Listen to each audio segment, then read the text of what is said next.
I made like a new song. I mainly make the genre drum and bass, but yeah, I'm gonna be making a behind the scenes video for this. I don't know when I'm going to release it. Hopefully soon. I still have some other songs I made before this. I still need to release before I release this, but yeah. So this is currently my newest song.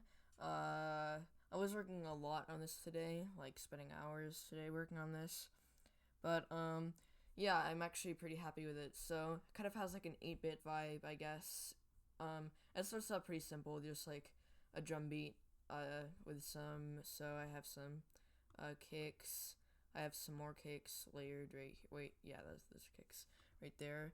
Then I have some snares, then some hi-hats, and I think some rides. So yeah, I'm going to show the song first. Sorry for bad sound quality because I'm playing this out of my speakers with QuickTime as my screen recorder, which is not going to be great quality, but you'll hear better quality when it's released. And then I'm going to explain how I made everything, which is probably going to take a while because I have to explain all of this. So yeah, I'll start off the song.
Yeah, so sorry for all the ambient noise in the background. Yeah, sorry about that. But, yeah, so, it's pretty much done, but now I'm going to be showing, like, it's pretty much done, but I'm going to be showing stuff but yeah, I'm going to be showing stuff in the song. So, the first thing is, you have this, like, fog machine effect thing. It's pretty cool. You can have it in other pitches, but I have it in, that note. So yeah, that just kind of adds, like, some ambience in the background. Then I have the sub bass, which is, for the synthesizer, it's a deep sub bass. Pretty nice, rhythm I made. I think this is probably one of the, best, bass line rhythms I've made, and, deep sub bass is a pretty good synth to use for your bass line.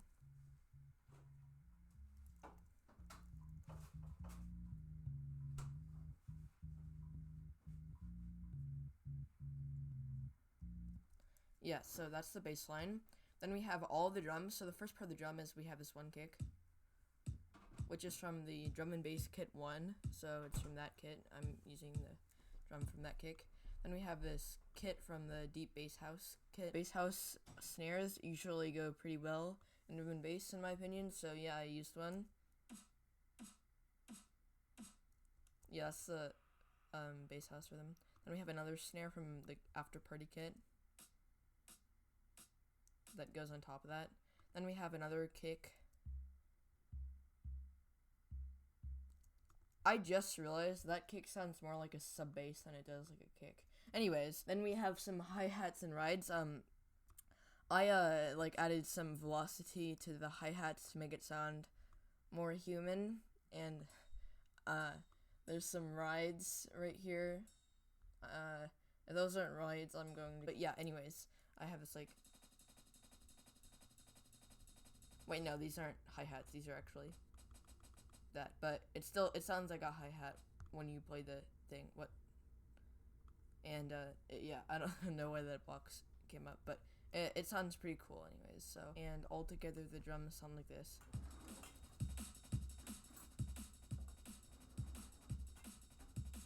So yeah, a pretty typical drum and bass style beat right there.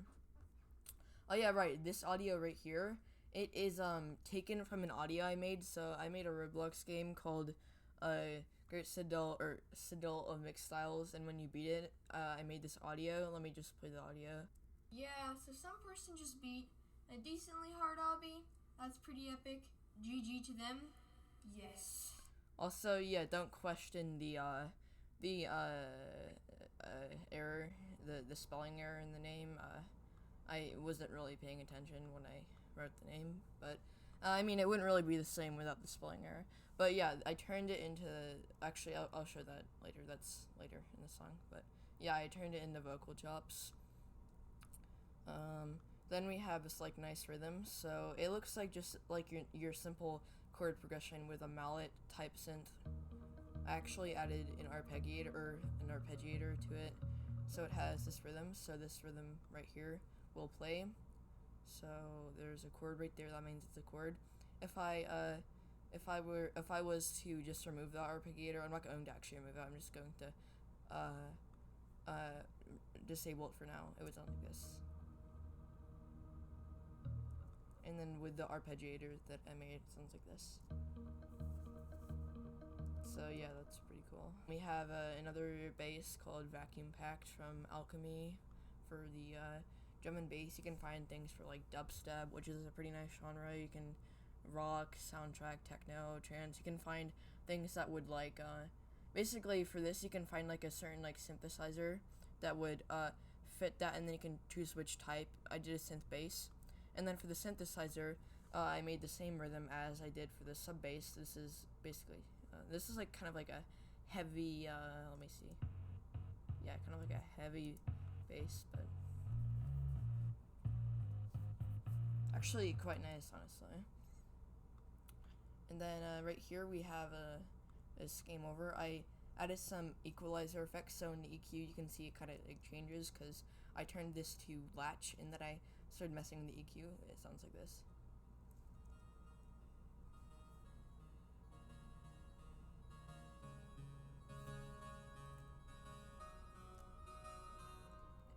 yeah, so let me just show what it sounds like when that finishes.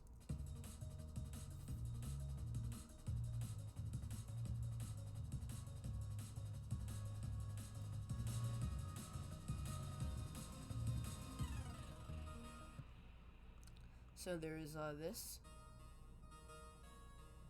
which is basically the exact same as that, except I removed all reverb, all delay, because there used to be a delay designer, a delay D right there, and then I removed it. So yeah, it's basically just that without reverb and delay. And oh yeah, right, also not to mention, it's 2 times as fast. So if you go right here, you go to MIDI, you go to MIDI transform, then you go to, you can also do it with half speed. You can humanize it, which means to make it sound like not perfectly timed and sound more like a human played it. And then there's a reverse, there's all this stuff you can do. And then there's somewhere in here, I can't find it, but you can make it, oh yeah, double speed, and then you would, yeah. Anyways, that's how you do that. So yeah, and then we have the fog machine. Then there's this one right here, which this is what that originally sounded like. It had a note repeater effect to it, but I removed the note repeater. It also had, I think, higher delay, but I changed that. So yeah. So yeah, it sounds pretty cool. So then, and then we have this bass kicks in right there. So yeah, right here we have a double kick note right here. So I really like double beats. I don't know why, it sounded cool. So yeah, listen to this. Oh yeah, right.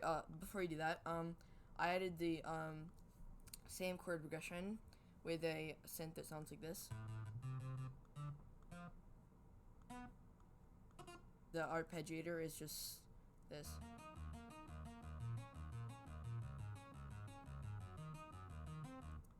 So yeah, that's the arpeggiator, so it sounds like this.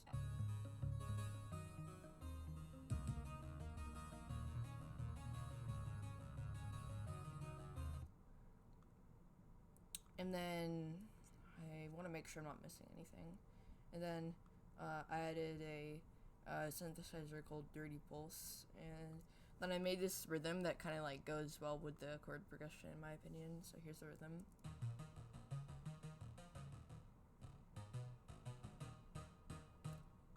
That part wasn't actually part of the rhythm, I just added that kind of to enhance the build up, but this is what it sounds like with the chord progression.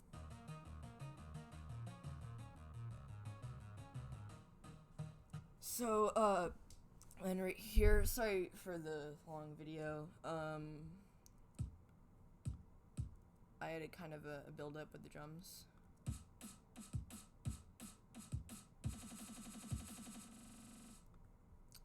Yeah, and then when I did the final part right here, also if you watch this entire video, thank you so much, I'd really appreciate that, that would mean so much to me. I turned on the velocity so you can hear the vocals more. And then the vocal itself was this.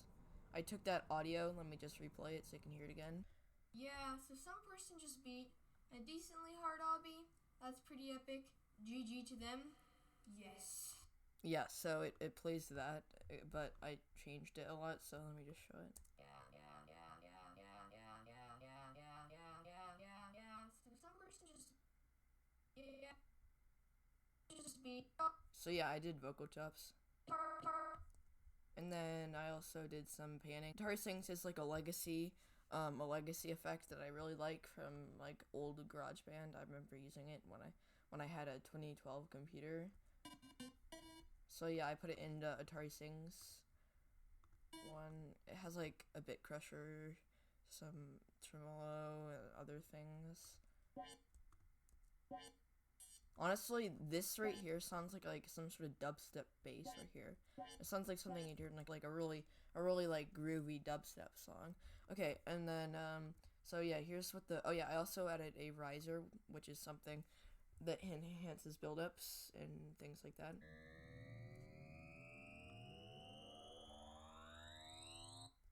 And I chose that as a note. I didn't really do any effects to this one. Don't know why. I probably should have. Actually, did I? Wait, actually, yeah, I did.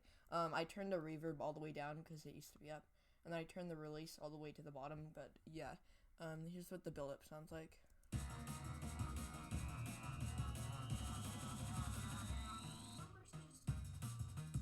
Yeah, and then I also did some other things. I also layered the rhythm with this. Yeah, I added all these. So yeah, like right there, I made that like that. Yeah, I just made some stuff with that. So I'll just show you what the drop sounds like. Oh yeah, before I do, right here, I went to auto filter. I added an auto filter to it, and then I made it so the cutoff right there. So it does that. I also imported a remix effects to it, and then I used that to add some like special remix effects like right there, and you can see some automations that I did with like the remix effects, but that's for you to see, okay? You will notice when that happens. Anyways, I'll just show the build up and the drop with, yeah, so yeah.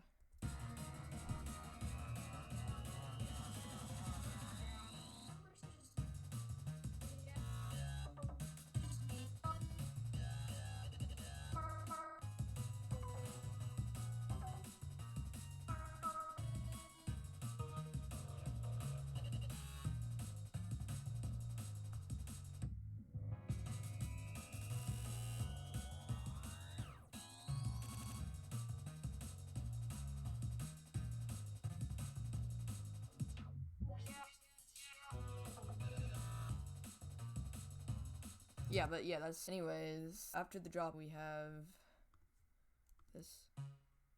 Just at the end of the drop, because why not? And we also have this. Then we have, and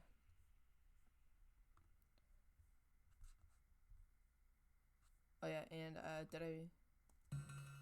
so I just duplicated this right here, and then in the duplication, I took this note, and then I added a bunch of reverb. I added, it was delayed designer in the original. I didn't really add any like reverb effects like I don't add like, you know, chroma verb, end verb, silver verb, space designer. I just did like the smart controls reverb. I also added ambience, and I'm pretty sure some more delay to it. So yeah, and then that would sound like this.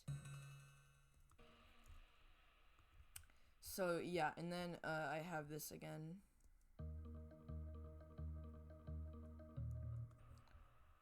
So yeah, this is what the breakdown sounds like so far. Oh yeah, so let me just show you what I did here, because as you can see, there's like that reversing. So basically, if you take this, let me just show you. So if you go right here, we have, let me just show you basically how I made that. So basically what you do is you do something like this. You add a bunch of reverb to it. So just like, I don't know, import like maybe a space designer, and then some other reverb. And then once you're done, go to MIDI transform. Sorry, MIDI transform, and then wait, what? I forgot what I do. Oh yeah, right, bounce and join. You gotta bounce and join, or yeah, and then it allows you to save this file onto your computer. It's called Classic Electric Piano for some reason. I don't know why. Well, it's because it used to be that, and all these say Classic Electric Piano because I duplicated a Classic Electric Piano, and then I changed them because Classic Electric Piano is the default. No, you never mind. Yeah, so I would take this, and then I would hit OK, and then it would save this onto my computer as a BIP file, and then I would then, once it was, I would put the file right here, which it would automatically do, and then I would take this file and play it in reverse, and it would make something like this. I would also only use the tail of it, by the way, because otherwise it'd sound weird. But, yeah, so here's the breakdown.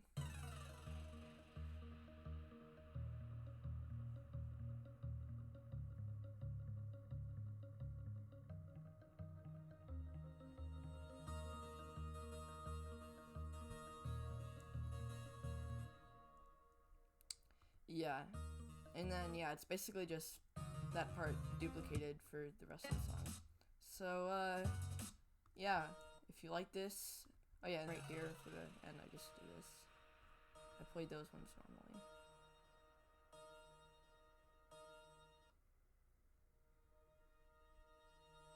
I actually really like the ending. I know it's kind of like, you know, experimental and weird, and if you don't like it, that's perfectly fine. I can see why. But I like it, so yeah. And yeah, that's my song. I explained it, and I hope you enjoyed. If you did, feel free to like and or subscribe if you've not already and want to. Bye.